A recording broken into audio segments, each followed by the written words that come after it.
जनता समक्ष प्रस्तुत हुने निष्कर्ष अनुरूप हिजो 2077 साल पुष 5 गते प्रतिनिधि सभाको विघटन गरेर आगामी 78 साल वैशाखमा नयाँ निर्वाचन गर्ने निर्णय गरिएको बेहोरा म निवेदन गर्न चाहन्छु।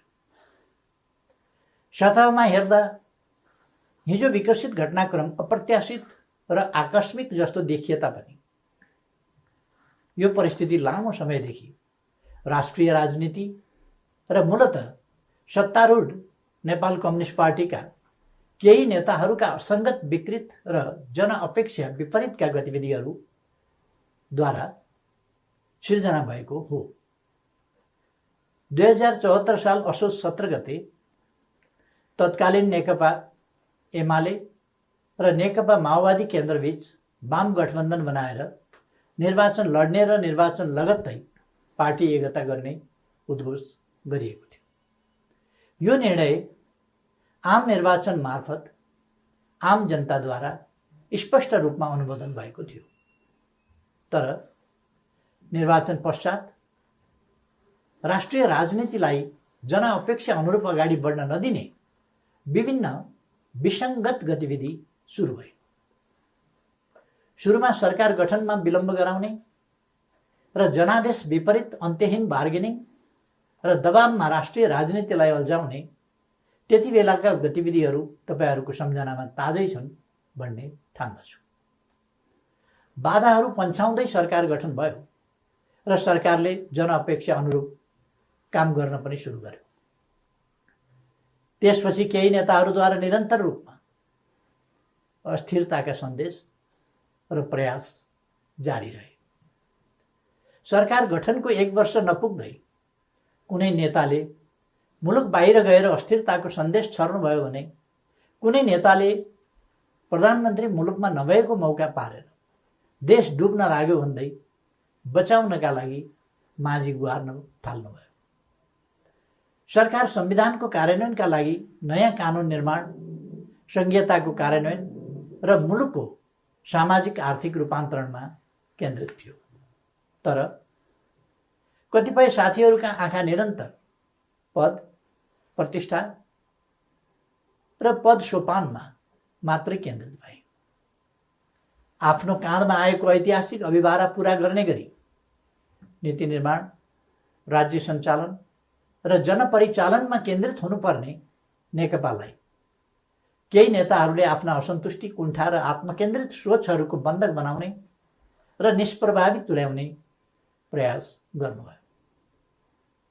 दिदीबहिनी तथा दाजुभाइहरू, समस्या समाधानका लागि दुई अध्यक्षहरूका बीचमा कार्यविभाजन गरेर एकजना सरकार र अर्कोले पार्टी सञ्चालनमा केन्द्रित हुने निर्णय भएपछि समस्या समाधान हुने अपेक्षा गरिएको थियो।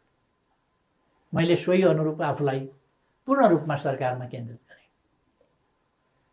यसबीचमा पार्टी काम कति अगाडि बढ्यो, एकीकरणका बाँकी काम कति पुरा भए, महाधिवेशनको तयारी कति अगाडि बढ्यो र जनतालाई समस्या परेको बेला विशाल पार्टी पङ्क्तिलाई कति परिचालन गरियो।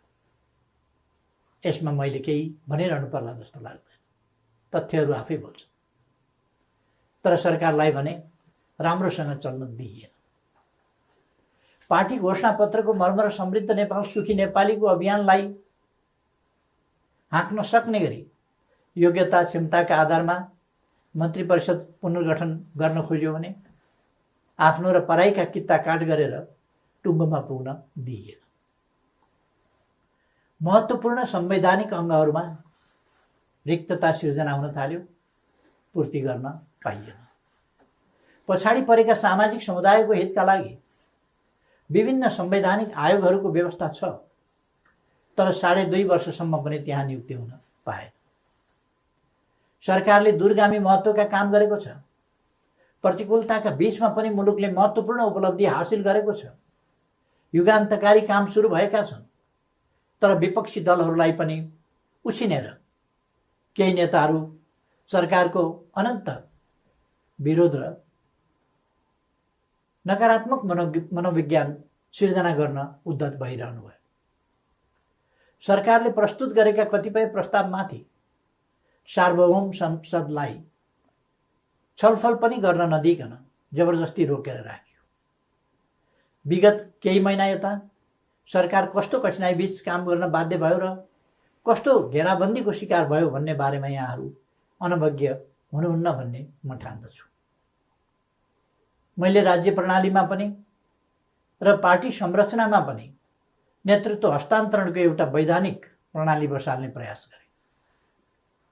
प्रधानमन्त्री चयन ताजा जनादेशका आधारमा बन्ने संसदले गरोस् र पार्टी नेतृत्वको चयन महाधिवेशनबाट होस् भन्ने विधि स्थापित गर्न खोजे। सङ्घीय लोकतान्त्रिक गणतन्त्रका निम्ति अगुवाई गरेको पहिलो पुस्ताले संरक्षक र उत्प्रेरकको सम्मानजनक भूमिकामा रहोस् र मुलुकको नेतृत्व सामाजिक आर्थिक रूपान्तरण र समृद्धिको मिसन पूरा गर्न सक्षम र सक्रिय नयाँ पुस्तामा हस्तान्तरण होस् भन्ने मार्गचित्र प्रस्तुत गरे। यसै मान्यताका आधारमा 5 वर्षको सरकारको नेतृत्वपछि सुयोग्य नेतृत्वलाई जिम्मेवारी हस्तान्तरण गर्ने र महाधिवेशनद्वारा पार्टीको कार्यकारी जिम्मेवारीबाट अवकाश लिने घोषणा समेत गरे। मुलुकको जटिल अवस्थामा नियमित महाधिवेशन हुन नसक्ने हो भने पनि विशेष महाधिवेशन गरेर अध्यक्ष पद हस्तान्तरण गर्न इच्छा गरे र योजना पनि प्रस्तुत गरे। तर महाधिवेशनका लागि साथीहरूले 4 महिना पनि कुर्न सक्नु भएन। उल्टै मेरो राजनीतिक चरित्र हत्या गर्ने गरी अत्यन्त लाञ्छित र अपमानित गर्दै आरोप पत्र पेश गर्नुभयो।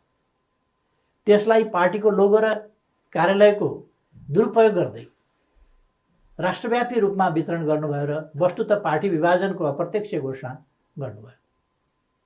अर्कातिर भित्रभित्रै प्रधानमन्त्री विरुद्ध अविश्वास प्रस्तावको तयारीलाई अगाडि बढाउनु भयो। पार्टी अध्यक्ष एवं संसदीय दलका नेतालाई थाहै नदिई संसद अधिवेशन बोलाउन हस्ताक्षर सङ्कलन गरेर साथीहरूले संविधान विपरीत पार्टी प्रणाली र पद्धतिमाथि यसअघि नै गम्भीर आघात पुर्याउनु भयो। यसपछि नै पार्टीभित्रको अवस्था निकै गम्भीर र सङ्कटपूर्ण बन्न पुगेको। अस्ति पुस 4 गते मात्रै पनि मैले पुष्पकमल दाहालजीको निवासमै गएर उक्त विग्रहकारी आरोप पत्र फिर्ता लिन, पार्टीमा सहज र स्वस्थ वातावरण सिर्जना गर्न र विशेष महाधिवेशन आयोजना गरेर नेतृत्व हस्तान्तरणका लागि पटक पटक आग्रह गरे। दिदीबहिनी तथा दाजुभाइहरू, सरकार विरुद्ध यसरी घेराबन्दी र दाउपेच गर्नुपर्ने जायज कारण के थियो र? सरकारले यस बीचमा राष्ट्रियतालाई सुदृढ गर्ने सन्दर्भमा ऐतिहासिक कामहरू गरेको छ। नेपालको वास्तविक भूभाग समेटेको नयाँ नक्सा प्रकाशन गरिएको छ। तदनुरूप सर्वसम्मतिका आधारमा संविधान संशोधन गरिएको छ। समस्या समाधानका लागि मित्र राष्ट्र भारतसँग वार्ताको तयारी भइरहेको छ। चीनसँग पारवन यातायात प्रोटोकलमा हस्ताक्षर भएको छ। नेपालको अन्तर्राष्ट्रिय छवि, भूमिका र आकर्षण बढेको छ। यसलाई सुदृढ गर्न सबैले सहयोग गर्नुपर्ने बेलामा सरकारलाई असहयोग र असफल पार्न भइरहेका यी गतिविधिका पछाडि गम्भीर षड्यन्त्र लुकेको स्पष्ट छैन र? यी घटनाक्रम हेर्दा म आजभन्दा 4 वर्ष अगाडिका परिदृश्यहरूलाई सम्झिरहेको छु। नाकाबन्दीको साहसका साथ सामना गर्दै त्यसलाई अन्त्य गरे बापत नेपालको पारवन सुविधा विस्तार गरेर फेरि कहिल्यै नाकाबन्दी नहुने कुराको सुनिश्चित गरे बापत त्यति बेलाको सरकारलाई यसै गरी षड्यन्त्रपूर्ण ढङ्गले अपदस्थ गरिएको थियो। परिस्थिति र समय सन्दर्भ फरक भए पनि पात्रहरू उनै हुनुहुन्थ्यो। कि यसले हाम्रा कतिपय नेताहरू नेपाललाई अनन्त अस्थिरतामा फसाउने योजनामा सहभागी भएको स्पष्ट रूपमै देखिनुहुन्न र? थुप्रै प्रतिकूलताका बावजुद नेपालले गएको 3 वर्षमा उल्लेख्य उपलब्धि हासिल गरेको कुरामाथि पनि उल्लेख भइसकेको छ। प्राय सबैजसो विकास सूचकाङ्कहरूमा नेपालले प्रगति गरेको छ। कतिपय क्षेत्रमा फड्को नै मारेको छ। शान्ति सुरक्षाको स्थितिलाई सुदृढ तुल्याइएको छ। पृथकतावादी गतिविधिलाई समाधान गरिएको छ। मुलुकले विकास, सुशासन, समृद्धि र स्थायित्वतिर सकारात्मक कदम चालिरहेको यस स्थितिबाट पार्टी खुसी हुनुपर्ने होइन र? सबै मिलेर यसलाई थप गति दिनुपर्ने होइन र?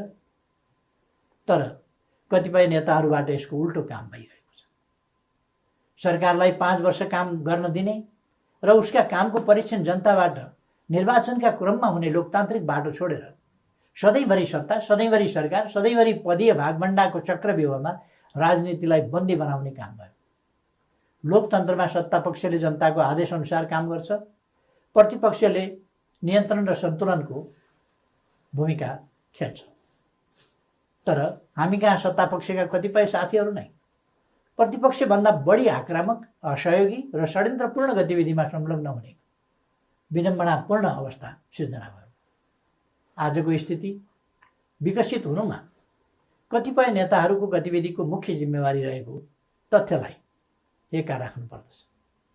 यस्तो काम कुनै पनि अर्थमा लोकतान्त्रिक हुन सक्दैन। दिदीबहिनी तथा दाजुभाइहरू, पार्टीलाई एकताबद्ध रूपमा अगाडि बढाउने, नेतृत्व हस्तान्तरणको विधि र प्रणाली बसाउने र पार्टी, सरकार र संसदलाई जनताको हितमा केन्द्रित गर्ने मेरा प्रयासहरूमा यसरी निरन्तर बाधा सिर्जना गरिए। यसपछि नै म यस निर्णयमा पुग्न बाध्य भएको हुँ।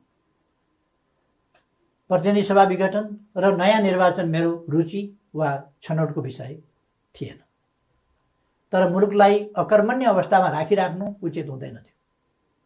संसदलाई केही नेताहरूको स्वार्थको बन्धक बनाइराख्नु जनादेश विपरीत हुन जान्थ्यो। जनताको भावना अनुसार काम गर्न अगाडि बढ्नै नसक्ने स्थितिबाट मुलुकलाई निकास दिनै पर्थ्यो। जनअनुमोदित नेकपाको यस सरकारलाई आफ्नै दलका नेताहरूले काम गर्न नदिने र दलभित्रको कचिङ्गलले प्रतिनिधि सभालाई पनि शिकार बनाउने अवस्था अन्त्य गर्नै पर्थ्यो। यसै पृष्ठभूमिमा म नयाँ जनादेशका लागि सार्वभौम जनता समक्ष जाने निष्कर्षमा पुगेको हुँ। म अझै पनि विगतका सबै तिता पीडाहरूलाई बिर्सेर एकताबद्ध भई निर्वाचनमा सहभागी हुन कमरेडहरूलाई आग्रह गर्न चाहन्छु।